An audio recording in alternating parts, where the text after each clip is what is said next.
Hello, people, and thank you for joining me and my friends on the Game Files podcast.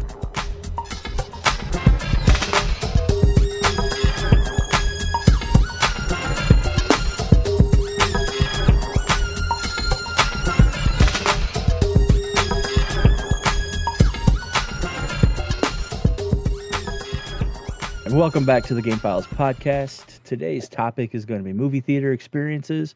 We've talked about the video store. Now let's go back to the roots, pre-video, when we all had to actually go somewhere and watch a movie. Today we are joined by our guest, Bewitched. Welcome back. Hello. Hi, everyone. And of course, my co-host. That's me. So, like I said, we've already talked about video stores and we talked about all those experiences, but I'm more interested this week in discussing those glorious places known as the movie theaters. They've done everything from indoor, outdoor. Now they are your megaplexes with 15 screens, but I want to go back into the day when it was 2 screens at most and sticky floors and all of that. Let's just start off. Maybe not your first, but what is your most memorable, favorite experience ever going to a movie theater? Matthew, let's lead out with you. My favorite experience ever. This might sound kind of weird, but I had recently graduated high school. I was dating my now wife, and the Showplace 16 in town opened up for the first time. And they had a special movie night where you could bring in like 2 canned goods or something like that and essentially get a free ticket. So, it was for a good cause. It was for, food pantries and that kind of thing. That's not why I did it. I'll be honest. I wasn't altruistic. I was like, I can get in for like $2. Sweet. But they were playing older movies. They hadn't started the newer blockbusters yet. And we went in there and, put our cans in. But we decided that we were going to watch The Fifth Element for the first time. And nice. Yeah, and we went to that movie. We fell in love with it. We still love that movie. My wife's a redhead, so she's Leeloo Dallas, right? That's what we always say. Yep. But on a fun note, and this individual's probably not listening, and I'm not going to say names anyways, but my ex-girlfriend had a job there and made a big point to talk to my then girlfriend, now wife, about, how great it was that we, were at the movie theater and how her and I used to go to movies, and which I think we went to one the entire time we dated. But yeah, so that was fun. And then Cammie's like, yeah, but I got this promise ring from him and I love him and it's great. So she wasn't bitter at all. It was awesome. But that's me. Nice. So I remember when I was in high school, my friends and I, it was right when Moulin Rouge came out, and we fell in love with this movie, and we probably went to the theater probably 10 times at least to see this. After it had been in theaters for a few weeks, it got put to the theater where it was like $2 to get in. So we would go to this one, and of course it's a musical, so we'd be sitting there in a practically empty theater belting out all of these songs while we're watching the movie. It was just, it's one of those just real wholesome, fun moments back when you could still have wholesome fun. You don't sound sad at all about the past. What was the musical? Moulin Rouge. Oh, Moulin Rouge. Awesome. Yeah. Moulin Rouge. I did say that. I enjoyed that movie. I only saw it once, but I did enjoy it. It was fun. Yeah, it was. That's a fun movie. That's awesome. So, Raydus, what about you? What is your great movie experience? So, I think my favorite memory, and this is gonna go back even further than both of you. This was back when Belford was still around. So this is Belford. Pre-Showplace. This is pre-Megaplexes. This is back when I think the biggest theater in Rockford was the four-seater one at Cherryville on the outside. That one was a 3. That was a 3, but it was a 3. No, but and just for reference, and I apologize for interrupting. So the Belford had an indoor and an outdoor, and they ended up demoing the whole thing and building the Showplace 16 in town. So and actually, that's where there was some bitter. The Belford's indoor really hadn't. It either was already done or they opened it at the end of it because it was an outdoor only theater. Even when originally, my parents were, So this was still was just outdoor. So this may be this is probably sophomore year maybe into freshman year, or no, it had been sophomore because Deb was driving and she was driving the minivan, so it would be definitely sophomore year. There was like 5 or 6 of us piled into her minivan and went to Belford. And I know Belford did 2-for-1 movies, and the only one I remember was the fact that it was So I Married an Axe Murderer. That's a great one. I actually But just watched I think we watched maybe 30 minutes of that movie, and then the rest of the time was just us sitting in the back of the van with the back hatch open. Just all of us just goofing off talking. I don't know how many people we probably made mad because we were, loud 16-year-olds that didn't really care. Of course, it was So I Married an Axe Murderer. But yeah, I think that was probably one of the best times because, sitting outside, decent weather, because it was probably October, somewhere along there. I don't remember. I just remember it being nice and cool. But just getting to hang out with friends at the movie theater and not really interrupt anybody else. Garbage movie, but I think we paid maybe $15 for everyone to get into it because it was like per the carload at the time. Yeah, that's awesome. And that's one of the experiences I to this day have never had. I've never gone to a drive-in ever. Oh, we'll have to change that. I'm in. Just let me know. Like let's make this happen. Yep. Yeah. Midway Drive-In, B horror movies, like 4 of them in a row. Yeah. But that's what the best time to go to those now is to do the old cheesy horror movies because you get crappy sound. Even on the ones, there's one down here, and I believe you can tune into a radio station to actually pick up, so you can use your car's stereo instead of the little hook on the window box. Because that was the other thing you put. Even going with my parents, remember that little hook on the window box that just had horrible, horrible sound, but it was just still I'm sitting in my car watching a movie as like, an 8-year-old, the big old tub of popcorn. And of course, as soon as you dump it, your mom and dad are like, hey, because now you have to clean it up. So, yeah. So kind of to go back a hair, right? So I know we were talking about like our best moments or favorite moment. Like as far back as you can remember, what is your first like movie experience that you can remember, right? Because I like the first movie I saw, I don't remember, but like, I do remember the one after that. So I'm going to go ahead and get started with you, Raydus, because why not? So I remember as a child, I'm trying to remember what year it is. I'm looking up something real quick. So the movie Monster Squad was coming out. Kicked him in the nards. And it was me, my mom, my sister, my aunt, and I think both of my cousins at the time were going to the movies. Now, of course, I wanted to go see Monster Squad. Now, my sister is 4 years younger than me. So since this was a family group, I remember going to the Colonial Village Mall Theater, which was not inside the mall, but in the same building. And me and my oldest cousin, Tom, wanted to go see Monster Squad really bad. And, of course, my mom's like, no, we're going to go see whatever Princess Disney movie, whatever Disney movie it was. But we were forced to go see that. That's probably my earliest memory. With the exception of maybe now that I've said that, I'm trying to remember when did Roger Rabbit come out? That was because it was the same group. Matter of fact, it might even be that might be 87. That might be the movie we ended up going to see. But I remember going to see that movie as a child. Love that movie. It's a great cartoon. My mom loves to tell the story how that movie gets like 10 minutes into it, and both her and my aunt like lean up to look over our heads, make eye contact, like what are we watching? Because of all the adult in the windows that's in that movie. It is not a kid's movie. My cousins, none of it got. We were just looking at cartoons interacting with humans. So those are probably my two earliest, which might be the same memory. I might have to do a little research on that. But that's fair. What about you, Bewitched? So my town had one theater, and it was open for, most of my young childhood, and then it closed for a while, and then they tried to open it, and then they closed it, and then they tried to open it, and now it's a distillery. But it had 3 screens, one on either side, and then like a tiny little one that was actually like a balcony. So it was a little bit weird. So the balcony one was for like the older movies that were on their way out. I remember going in, and it's like the first thing you see as soon as you come in is like a glass case of all the candy in there. It's like, ooh, which one am I gonna get? I always got the what are they, snow caps, because that's the only place you ever got them was snow caps. You got them there, that and the junior mints, and you mix them in with your Junior popcorn. mints, for sure.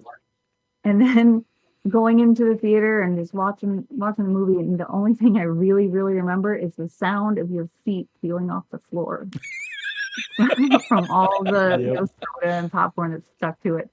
And even when they refurbished it and they got all new seats pulled out of there and redid everything, your feet still stuck to the floor. I don't know why. They couldn't just find get some carpet or wash it. I don't know. It was always disgusting. But it was always a lot of fun. Again, it was one of those things that my mom and my brother and I got to go do. I don't remember any of the movies we actually watched. A lot of the movies we saw when I was a kid were from the video store.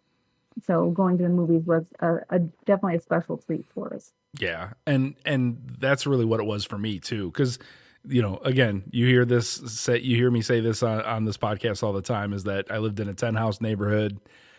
Didn't have a whole lot of money, so when we were able to do things, it was a very special thing, almost no matter what, even if the movie was terrible. And right now you're laughing. I need to know why. There's a rabbit in my door. There's a what? A rabbit in your door? I'm pretty sure it's Percy. Is this Donnie Darko? Stuffed rabbit. Putting the rabbit through the door. That's fantastic. Wow. Okay. I just looked up and there's just a rabbit. Right now, this is how you're frozen, and it looks awesome. Yep. Big pointy teeth. Yeah, pretty much. So like my first movie that I ever saw was Return of the Jedi, which I don't remember. My dad told me this story when I was it was like 2 or 3 years before he passed. And I was like, how did I not know this? But that's beside the point. But the first one that I remembered was actually The Dark Crystal. And that's another one that, heavily advertised as like a kid's movie. Hey, it's Jim Henson. He's the Muppet Master or whatever. And it was terrifying, and I loved it. Except for Ogre, with big pointy teeth.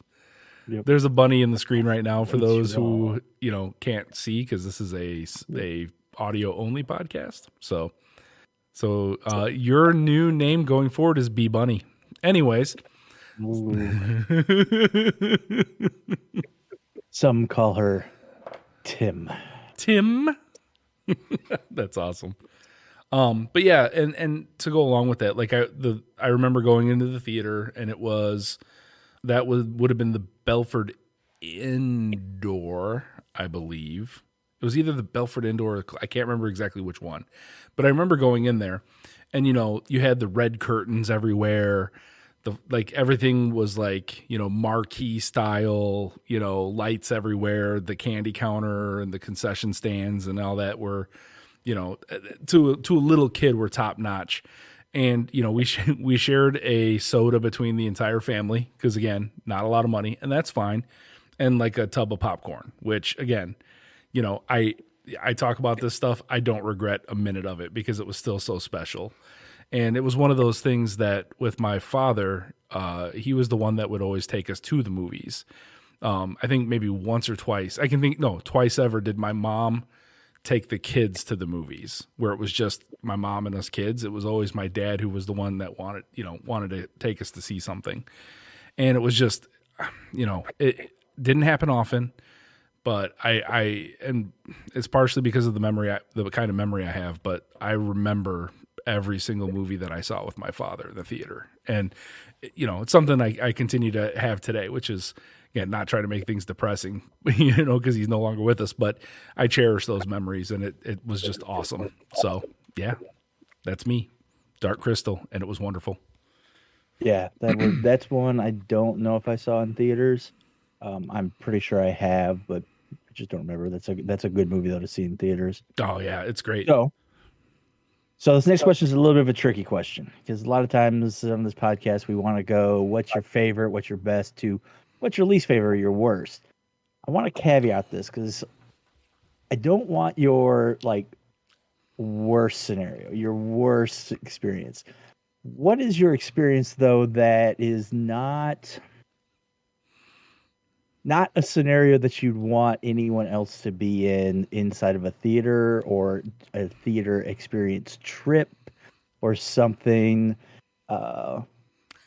Something that's a little off the wall. And I think Matt now gets where I'm going with this.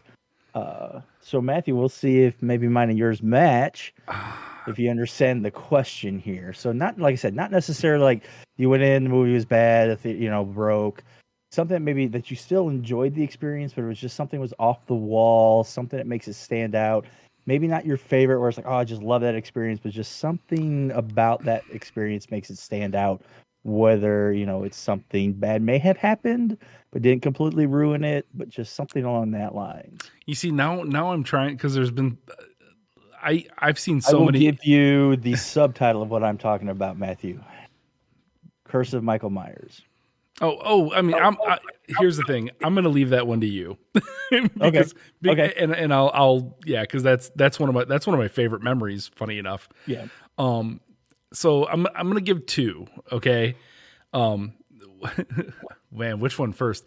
Okay. So we have a friend, acquaintance, whatever you want to call him, depending on who you are. Sean out there. I can use first names. And he was telling me that he was really excited to see Battlefield Earth. Right? And, all right, folks, we'll move on now. And the thing is, again, I'm not bashing anybody one way or another, but I didn't know anything about it. I didn't know where it came from. The title sounded cool. The preview seemed weird, but, sci-fi and something that I would want to see. So it was myself, my wife, Kate I believe was at that one. And I want to say it was Voldemort and who will never be on this podcast, as well as Sean. And it was the only movie that I've ever seen. And I mean, I've seen some bad ones, but it was the only movie that I actually regret not walking out of. That's how bad it was. And it was, and I had my wife and everybody looking at me, because I was kind of the one that convinced everybody else to go. I'm like, this is a sci-fi movie. It's going to be fun. And I regret not walking out. Now the second one, and I don't mean to be talking smack about Big Papa Stace, and it really isn't. But we were watching a movie. We were enjoying it. And there was this guy and his girlfriend sitting behind us in the next row.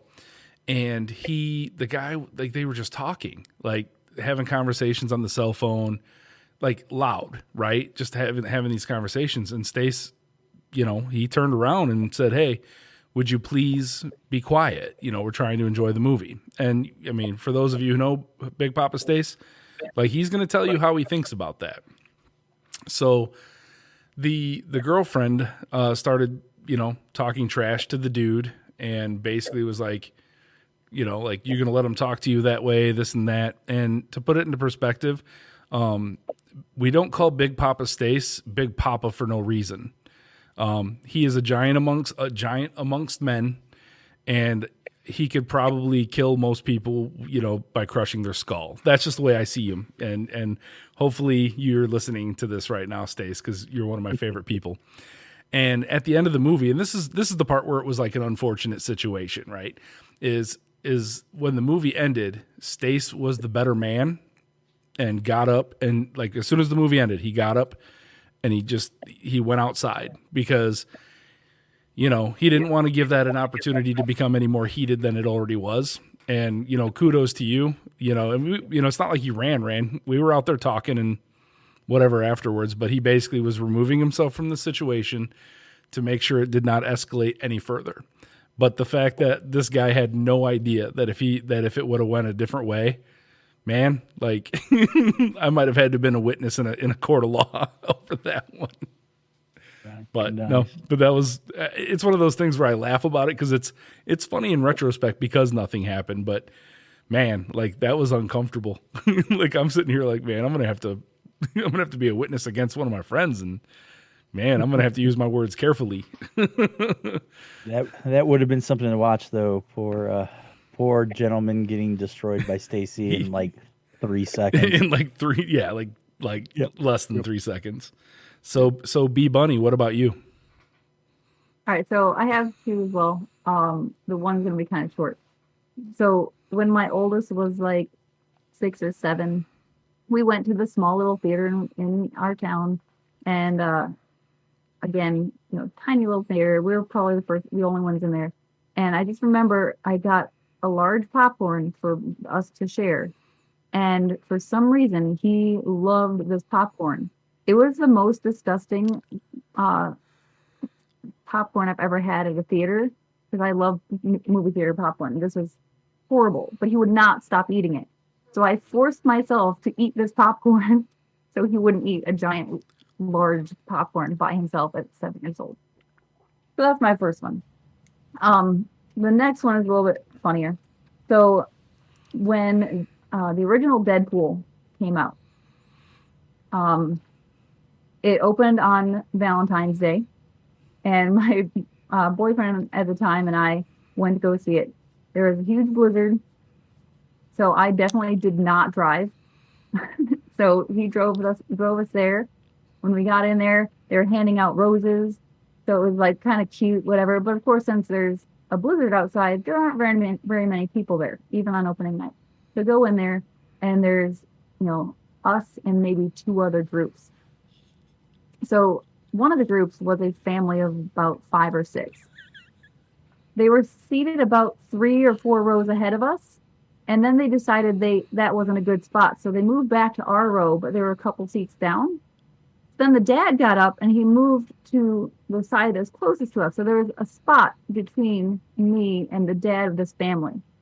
And then this, what looked like 5-year-old girl, decided she wanted to sit by her dad and came and sat between me and her dad in an almost empty theater while wearing light up shoes in the middle of a dark theater. So then the movie starts playing, and every time something comes up, all you hear her say is, "Daddy, what does that mean?" And I can't stop laughing, because I'm like, this child definitely should not be watching Deadpool right now, especially not right next to me. Yeah. So that's awesome. my very interesting movie theater experience. Love it. What about you, that's definitely Raydus? a movie. Yeah, that's a movie kids should not be seeing. So I have 2. I'm the actual inside the theater experience has never had anything bad, with the exception of the fact that I still to this day have not heard the audio of the last 7 minutes of Jumanji 2. So it cut out in the theater. We got, of course, our tickets back in a free one, but I had not heard that audio. I had not watched that movie since then, so I have no idea of what the audio is of the last 7 minutes of that movie. But I do have 2 memorable. We're going to start with one that doesn't involve anyone besides me in this channel. When The Crow 2, City of Angels came out, I was living in North Arkansas. Closest decent theater was 35-40 minutes away. So me and my buddy Chris drove to Searcy to see the movie. We go in, we see the movie, we enjoyed it. It's The Crow 2, whatever your opinion on that is. When we come back out, the first thing we both notice is 2 cop cars with like 4 people standing there, and they're taking information from him. Like, well, what's this going on? We get to Chris's truck, his window is bashed out. Now, this movie released in either like November or December, so it's like 40-something degrees outside, maybe even colder. And so he had his window bashed out, both of our jackets stolen, all of his CDs stolen, my car keys stolen, because they were all piled in the front seat, and they just smashed the window and scooped it up and ran off. So we come out of the movie, like, yeah, that was cool. We like that. Chris is pissed off because his window's busted out. So we drive for the 35-40 minutes from Searcy back to Heber Springs. The only CD we have to listen to is Marilyn Manson. So we listened to Beautiful People for 35 straight minutes, because Chris was just trying to find any way of not just exploding. To this day, I still love that story. That sucked. Luckily, all my keys that were stolen, my car didn't require any of those keys to operate, so I was fine. But the fact that both That's because you our leather coats hot-wired were it. gone- no, stripped out ignition. Oh, So nice. Yeah, it was even better. It was that way when I bought it and didn't realize it. Second story does involve someone in this, and this would be for Halloween 6 before they changed the title to Origin, and it was for Curse of Michael Myers. Now, for those who have any knowledge of Rockford, you know where Cherryvale Theater is. Matt lived off of Blackhawk and Mulford. what is Mulford? Yeah, and the movie started, let's say, 8 o'clock. So me and Matt are at his house at like 7:45. We were playing a poker game beforehand. Yeah. So it's 8 o'clock, and we've got to meet Deb and Katrina and somebody else at the Cherryville Theater for a movie that starts at 8 o'clock. And we pull out of Matt's parking out of his driveway at like 10 till. We make it from Blackhawk and Mulford to Cherryvale with like 2 minutes to spare getting into the parking lot. And for those who aren't initiated, Blackhawk is pretty much a county road with deer, with blind curves, with police officers. And you've got two 16-year-olds in a 1986 Chevy Nova doing 80 plus miles per hour. And it was fall, so there was leaves all over the road, and it was raining. Yeah. There was no way we were. If any one thing happened, all of us in that car were gonna die. Yep. Oh yeah. Yeah. We were. Yeah. We. I've done more stupid things in that '86 Chevy Nova than I have done most of the rest of my life, and that is definitely up there. But hey, we made the movie. We watched that movie. That movie's weird. We got to hang out with some friends who we got to reconnect with recently, so that was great. Yep. Yeah. Nope. That was still one of my favorite all-time memories. Just again, back to going to hang out in movie theaters with friends. Didn't really even care what was on the screen. It was about just hanging out with people, even if the movie sucked. Definitely. Yeah. Like I said, I married an axe murderer. Ugh. Horrible movie. So they made a TV series based off of a one-line joke, or it's not one line, but one like 3-minute joke from that movie.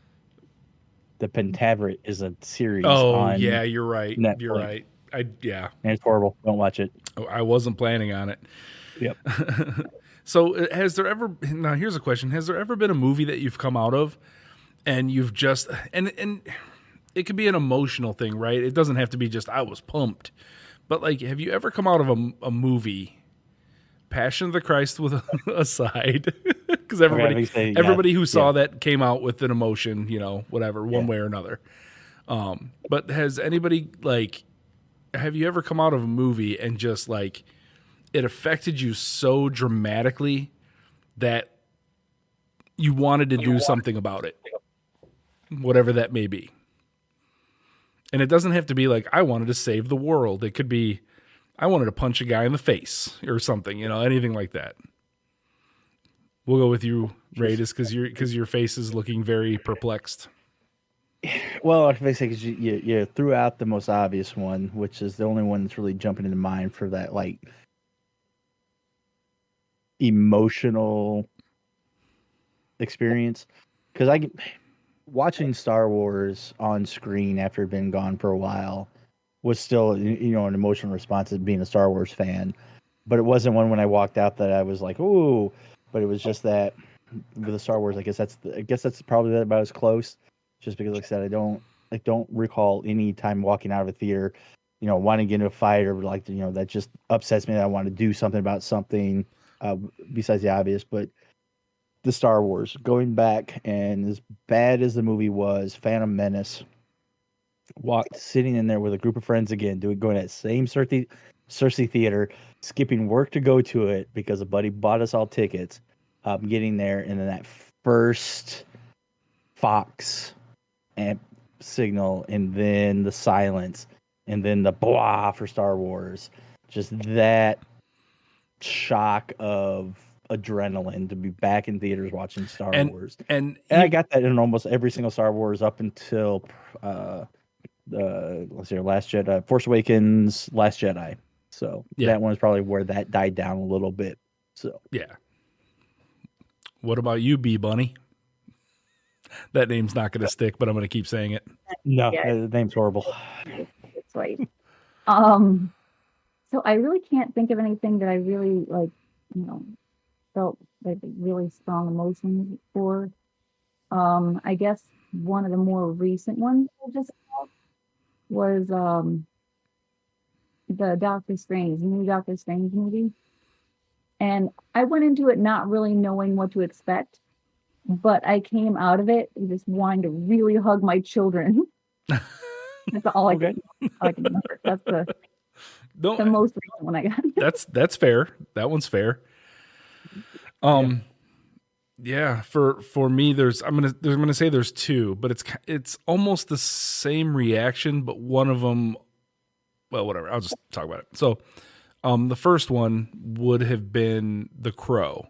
That was, I've probably talked. I know I've talked about this on Raven's podcast before. But going to that movie, when I did, with the mindset that I had in the time period that it was, with the soundtrack that was in the movie, with what happened in the movie and everything else, I came out of that movie, and I was I came out of the movie and I was actually getting like a concession because it was like in the middle and I was thirsty, but I was already like pumped up, so I was like trying to hurry, and these guys, like three guys, surrounded me for some reason. There was literally, I was in the line. One was on the left, one was on the right, one was behind me, and they were like kind of giggling and chuckling like something was about to happen, right? Like they were gonna fight me or pick on me or whatever. And for those who don't know me back then, I was a much different individual, and I'm not saying I was a violent person, but I was more prone to not take any crap from anybody at that point.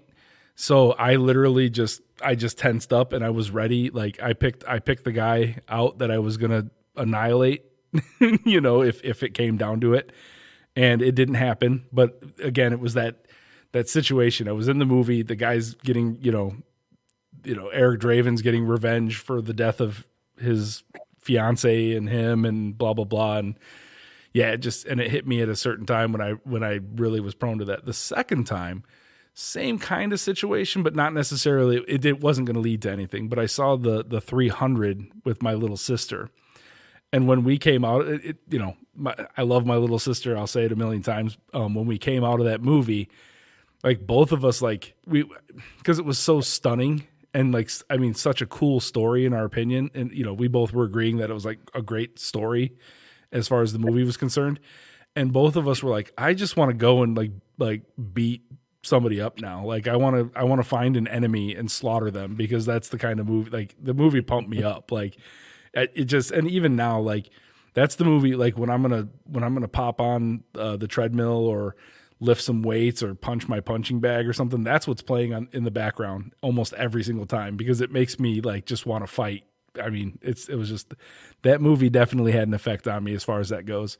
So yeah, it's not necessarily my favorite movie, but it's a movie that gets that response, right? So right, it's just a lot of fun. And again, like it's not the same watching it on my, on my TV or where, sometimes I'm actually just watching it on my phone when I'm on the treadmill, and it's like, it's not as cool than as the theater. But if I hadn't seen it in the theater, I probably would not be watching it now, because when I watch it again, it's that nostalgia, a little bit of that nostalgia can come back in, and I can kind of put myself in the situation of when it was. But it's like the bigger than life thing. That's why we had a conversation on a previous podcast about the video stores, and we were talking about, movie theater, like Marty was talking about like movie theaters are dying and this and that. Like it wasn't exactly that, but it was to that point. And that's where I think, things are going to change. But I don't think it's going to go away. I mean, everything's going to go away, right? That's what the song says. Everything goes away in the end. But I do think that there's going to be a place for that, because it's just the larger than life, going and seeing something that's new and exciting and different, and just having that experience. And I have I have gone to movies by myself, but it's when I go with other people and can, have the community and enjoy the company of others and and, then talk about it right afterwards. And, what did you like? What didn't you like? This movie sucked, whatever it is. But yeah, so I know I'm rambling, but it's just, I'm very passionate about going to the theaters. I don't get to go as much as I used to. Pandemic aside, even before I wasn't going quite as much as I used to. But it's something that I still definitely enjoy. So, yeah, there's something to be said for that. Like I said, most of my memories are always more centered around who I went with. Is less about what was on the screen. I do try to get in the movie theater quite often, just wanted to support them. I also try to see some of those movies that I know aren't going to do as well. Like I just went and saw Dragon Ball Superheroes, which I thought was fantastic, and on the big screen is amazing. Which leads me to probably what might be our final question. So movie theaters have come a long way from the flat. If you sit down and hope to someone that's not 7 foot sits in front of you, to we have stadium seating. Movies have gone 3D back to normal, to 3D to 4D. So not the movie itself, but what is the draw to the movie theater for each? What's the one thing that you can get in a movie theater experience that no matter how much you've upgraded your home system, that just makes you want to go back to see specific style, if not specific movies in theaters? And I will lead this off just to kind of say this, and this really is the Star Wars thing. Like I've got the 4K TV, I've got the Dolby Atmos, but it's still something about seeing Star Wars, those massive fighter battles, the lightsabers on the big screen in the pitch black room with that Dolby Atmos. There's just something about that experience that for me, you just don't get. So when it comes to those kind of movies, that big sci-fi blockbuster, I have to see it in the theater. Just because, like I said, I don't get that experience at home. I can get close, but man, just walking in that theater and hearing that sound system and seeing, the 4K is great now, but man, IMAX is so gorgeous on screen. So we'll start with you, Matthew, or nope, point the other direction. Okay, because you're pointing straight down. Yeah, let's start over there. So, Bewitched, what is it at a movie theater that would draw you to go see it, to specifically see a specific movie in the theater instead of waiting for it to come out on video or streaming? So I guess I can go with I would say obvious answer of, just the anticipation of seeing the movie and not wanting to wait for it. That's like the biggest draw for me. But I kind of going along with you. Just that, the big screen and the surround sound, I don't have the, 4K TV. I don't have any of the fancy stuff. So being able to see it on the big screen and kind of just be in that nice big open area and just really, get into the movie instead of just watching the movie, kind of feel like you're experiencing it more in that area. And of course, the big tubs of popcorn at the end. Yeah. I can never quite get it right when I make it at home. Yeah, no, even the expensive theater style popcorn that you put in your microwave doesn't come. No, not even close. The thing I found is there's, it's like a coconut oil popping oil. If you make it in a pan with this coconut oil popping oil, and then you get the fake butter topping, closest thing I found. Still not the same. Still not the same. Not at all. Nope. Close, but not close enough. Nice. So, all right, Matthew. Yeah. So, okay. So kind of going along with what you said, Bewitch, is that it's the anticipation, when there's a movie that is coming out that you've heard about, they announce it a year, 2 years prior, like this is, or even more, right? You hear something that's in pre-production, or they're trying to find somebody to write it or whatever, right? The movie's bought the rights to or a studio bought the rights to something, that you love, and you're just sitting here like, oh my gosh, are they finally going to do what I want them to do? Is this going to be the movie that I've always wanted to see? And the anticipation with it happened with Star Wars, when Disney bought it. And because beforehand I was like, well, there's no more Star Wars ever. Like, that's just what I thought. I'm like, Star Wars is over. And, you know, a lot of people think it's my favorite movies and all that. It's not, but it's, I mean, top tier for what I enjoy. I love Star Wars. Even when it's bad, don't get me wrong, I can have my beefs, but it's still Star Wars. And it's something, you know, I can't do it, right? I don't have the capability, so I love it, right? But going along with that, and the pandemic actually made it worse and better in a sense. So a movie that all three of us went and saw was announced. Actually, it was finished filming quite some time before it was released. And they kind of pushed it back and had different things because of the pandemic. And, you know, because this was one of those movies that they put a lot of money into. The studios wanted to get as much money as they could out of it, which makes sense because that's what they do. It's for profit, you know. And the anticipation, you know, that when you found out who was cast for who, and, you know, and it's a story, and I'll just go ahead and say it. It's Dune. You know, it's the movie Dune. My favorite book. It's my favorite characters. Was it Legally Blonde? I thought it was Legally Blonde. Yes, Legally Blonde. Okay. And when no, I mean, hey, actually, I enjoyed that movie too. But anyways, but yeah, when you're going and you're and there's no spoilers in this movie. Like there's nothing that I don't know is going to happen in some form or another in this movie, because they're going to stay. You know, it's going to stay close to the book, because it just is, because it's such a great story. But, you know, just the anticipation of seeing this on the big screen was amazing to me. Like, and as they were casting people, and it's like, that's a good casting, you know, that, or it's like, well, that one, I could see what they're going for, but he's not ugly enough. That being Josh Brolin as Gurney Halleck. He wasn't ugly enough, but that's okay.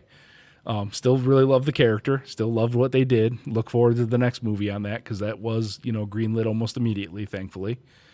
But yeah, it's that anticipation. That is what I enjoy. That's why I will always go to movie theaters for certain movies, because it's just, you know, even if I have to go on a weeknight or something to see it in the theater, or just like we did with all three of us in this channel, we went and saw a midnight showing, I believe it was, or it wasn't quite midnight. It was a late show of Dune, and we all went together as a group. Perfect Paul was there as well. And you know, it was just, you know, those are experiences I want to have with my friends, because, you know, especially when it's something I love so much, and other people, even if they don't necessarily love Dune, can appreciate what that story is, or even other movies, right? They might not love it, but they can appreciate why you like it so much. And you just go there as a group, and the movie did not disappoint, and everybody was happy. We were tired afterwards, but everybody was happy about it. Yeah, that's what it is. And like, and again, I've seen Dune 2 more times since then, not in the theaters. I watched it once with Mad Marty, via HBO, and then I watched it one more time with myself, just by myself via HBO. And even though it's not the big screen, again, I can go back to that, because that was my original experience, and it's the nostalgia of remembering that experience. So that is really why I love the movie theaters. That's why I like going, is because I like, you know, I want to see something that is beautiful. I want to see something that is surprisingly stunning, despite, you know, even knowing everything that really is going to happen, and just, you know, just being part of the experience, and with my friends, and, you know, just being able to have that community. It's amazing. And I look forward to doing more of it. Yep. Cool. All right. So I said that was the last question, but I've got one more question, and I don't want long drawn answers. I just want the movie. The answer is so yes. So we've gone into the anticipation of it, and that's a great thing, because you are right. That's the one thing that a lot of movies are almost a little losing, because of the fact that now the internet, you can get so much information. What's the one movie that maybe not be the best in the movie that you've ever seen, but what's the one movie that you anticipated enough to maybe do that midnight showing that you showed up at 10 o'clock for, to go see opening night? Do you have that movie? did you ever get to do that? And like I said, short, real quick answers. If you have never done that, that's all right. But so you're saying basically, so a midnight show movie, something we've anticipated, and you get in line early. Yeah, well, not even just a line. So I'll start off, and then you guys can follow. That's fine. A movie that I remember, again, going back to Phantom Menace, and Star Wars hadn't been around. Buddy, like 2 weeks beforehand, bought all of us 2 tickets, the midnight showing and the 3:30 a.m. showing. We drove to Cersei at 9 o'clock and got in line to get into that theater and didn't move and didn't get back home until the sun was up the next day. That was mine. That was Phantom Menace. That was 9 hours in the movie theater or at the movies, standing in line and watching the movie twice, walking out of the theater and right back into it again to watch it a second time. Either one of you ever do that for any movie? Was there any movie that was just good enough for you? What about you, Bewitched? Any movies out there that did that? I remember going early for Phantom Menace. I am not a Star Wars person, but my friends were. So I ended up going there, and there's someone dressed up as Darth Maul, and it was kind of cool. And they had, probably 6 lines for 6 different showings all at the same time, trying to find a way in. The one, I don't really think there's one that I really would stand in line for, but I do remember when Captain Marvel came out. I made sure I bought my tickets online. I had my Captain Marvel jacket on. Definitely went there. I was very excited for it. I wouldn't say I stood in line or anything, but I was very excited for that movie. You did more than just hey, this movie came out Friday, let's go see it. You spent more time at it. That's exactly what I'm looking for. So Captain Marvel, I enjoyed that movie. Matthew? Yeah, I'm gonna go right there with you, Raydus. Phantom Menace.